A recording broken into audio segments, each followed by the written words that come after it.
Shalom, salam kasih Kristus bagi saudara sekalian. Kita akan kembali mendengarkan firman Tuhan di hari ini. Maka marilah kita berdoa.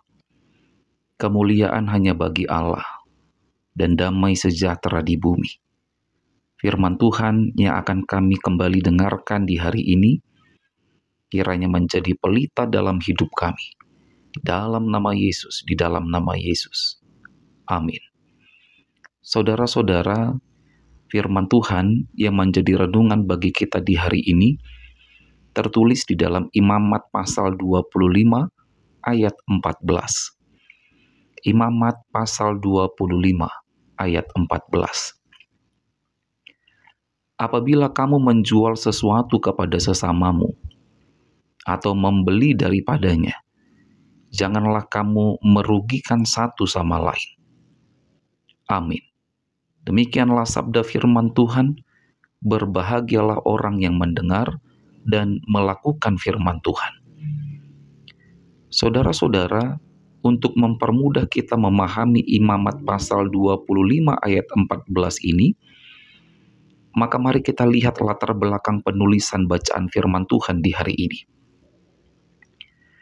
Kalau kita membaca Imamat pasal 25 ayat 1 sampai ayat yang kedua, maka kita akan menemukan bahwa latar belakang bacaan firman Tuhan di hari ini adalah tentang Tuhan Allah yang berfirman kepada Musa di Gunung Sinai.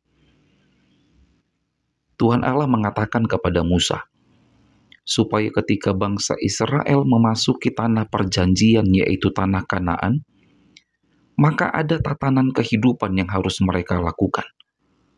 Mulai dari proses pengolahan tanah, sampai kepada proses transaksi perdagangan atau jual beli. Tentang proses jual beli, Tuhan Allah berfirman, supaya jangan ada yang diuntungkan dan ada yang dirugikan. Tetapi pembeli dan penjual harus sama-sama merasa beruntung atau sama-sama senang.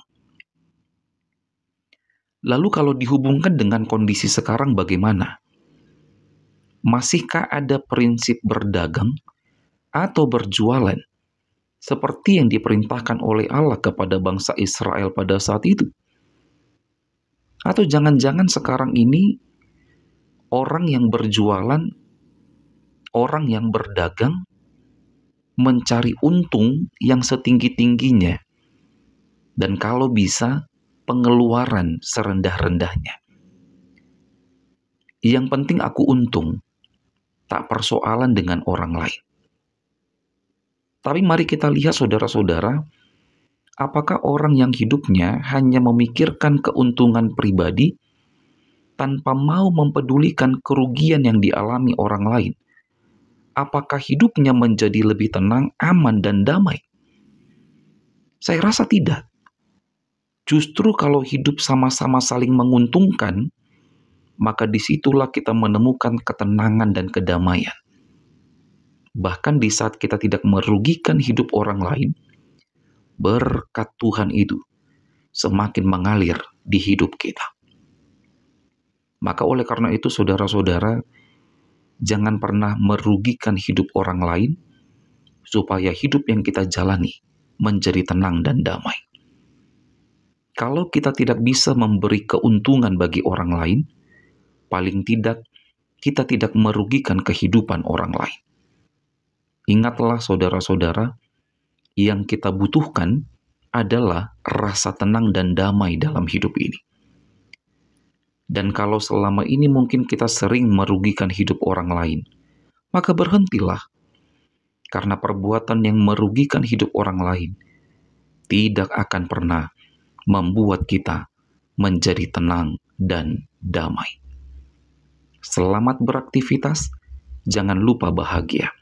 Tuhan kiranya memberkati. Kita berdoa. Terima kasih ya Tuhan buat sapaan firman Tuhan di hari ini. Kami akan jalani hidup kami di hari ini dengan terus berharap akan penyertaan kuasa-Mu di hidup kami. Terpujilah Engkau ya Allah. Di dalam nama Yesus Kristus kami berdoa.